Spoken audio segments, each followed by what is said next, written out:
Today we're going to go through a little social piece about the questions that you guys asked Bob and kind of rattle off some of his answers. So we'll get right into it. The first question is, have you ever caught a flathead? I have not. We don't really have them in our lakes that I grew up fishing. I think they're in the Minnesota River, but I've never caught one there. Caught plenty of like channel catfish, I guess you might say, but never a big old flathead. Okay, we'll get a little more into another serious question here. How did you first start to get familiar with southern U.S. fisheries since you're from Minnesota?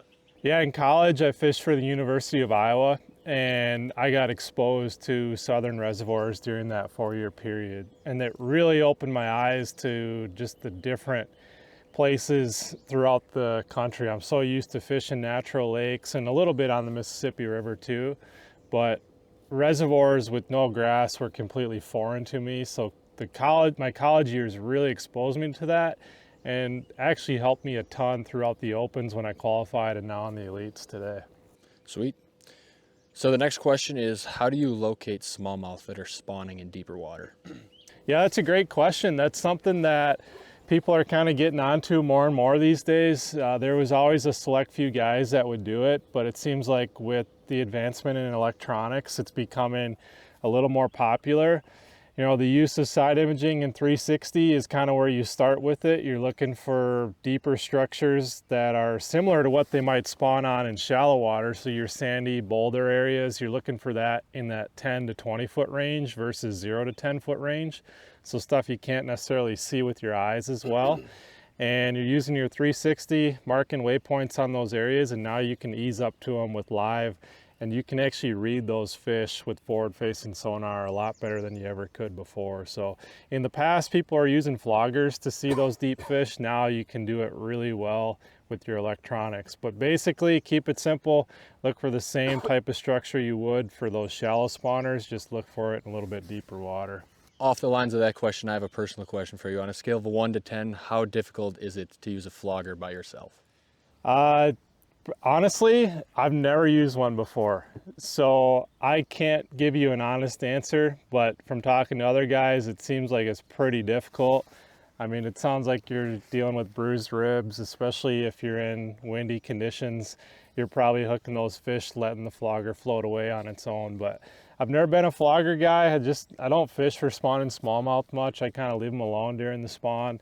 But I know, there's probably going to be a time on the elites where we come across the spawning tournament for smallmouth, and I'm probably going to have to get familiar with it. Sweet. That's interesting. There's some really good questions on here, guys. The next one is, for dirty river swim jigs, when do you throw a white versus black blue?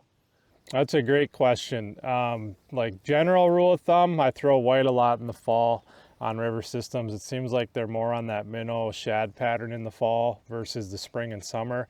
But there are times where I'll throw white in the summertime, more your main river fish that are feeding on shad. If I get into those backwater areas where they're more bluegill eaters, that's when I'm going to go to your black blues and your green pumpkins. So main river white, backwaters black, blue, green pumpkin, unless in the fall then I'm throwing white almost everywhere. Awesome. Another kind of moving bait question here. We have, when do you use a spinnerbait over a chatterbait or vice versa? Another good question. I mean, spinnerbaits are generally better around wood. So laydowns, stumps, standing timber, that spinnerbait's going to come through that stuff a lot better than a chatterbait.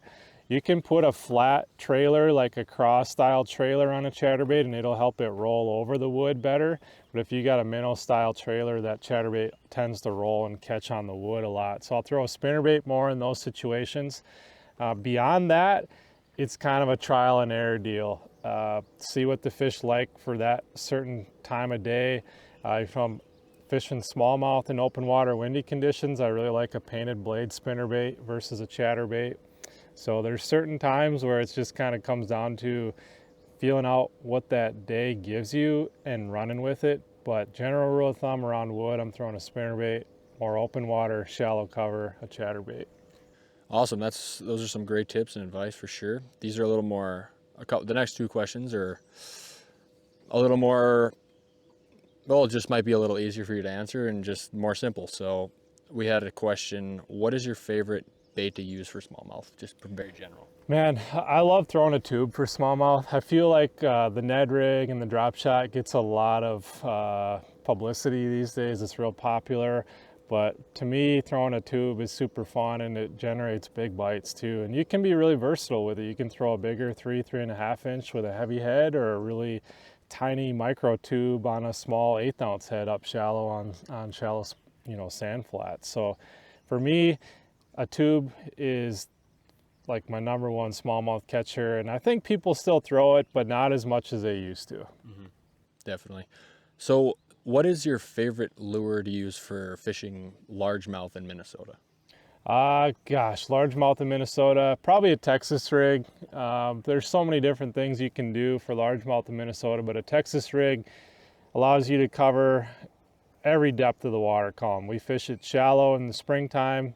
Our summer offshore weed edges, it's probably the best bait that's going to come through the grass, and you're going to be able to catch a bunch of big ones on it too, as well as numbers. So Texas rig is really versatile in our natural lakes full of vegetation. Awesome. That's a great bait pretty much everywhere, but definitely Minnesota. So last two questions. We've had a lot of really good questions so far. A little less serious on this one, but do you think you could pull off a visor? Oh man, I feel like maybe in my high school and college days I could. I had a little longer hair, played hockey in high school, had some flow going. Now my older age is starting to thin out a little bit, so I just don't know if I'd look as good in a visor these days. Maybe 10 years ago. And during your hockey days, Yeah. like what was your ranking of your hockey flow? I mean, it was shoulder length, so it was pretty good, I'd say. I mean, we let it go the whole season, most of the guys on the team, so yeah, I thought it was some pretty good flow. Nice. Yeah. So the last question could be, I don't know how you're going to answer it. Might be a little controversial, might not be, but someone asked you, what does he think of Pickwick? Pickwick, man, super fun lake. Really unique in that there's some giant smallmouth in that place, and it's a southern reservoir, southern body of water. You don't hear that very often in the south. I've been there twice for the Elite Series, one time in March when we were behind the dam fishing smallmouth, and it reminded me fishing them on the Mississippi River. I felt right at home. I could go flip largemouth in shallow backwater bays that time of year too. We also went there in June and went out of the lower end, and it was more of a ledge fishing deal, something I'm very unfamiliar with on the Tennessee River. And I struggled. I finished, just outside the cut in that event, was able to find a couple schools, but definitely not as dialed in as some of those guys that grew up doing it. So later in the year, Pickwick is a toughie for me. Earlier in the year, it's one of the coolest places that I've ever been to. Awesome. Well, those were a lot of good answers. Thank you guys for interacting with us on social, on Omnia Fishing. Asked some great in-depth questions, and thank you, Bob. Yeah, thanks guys. See ya.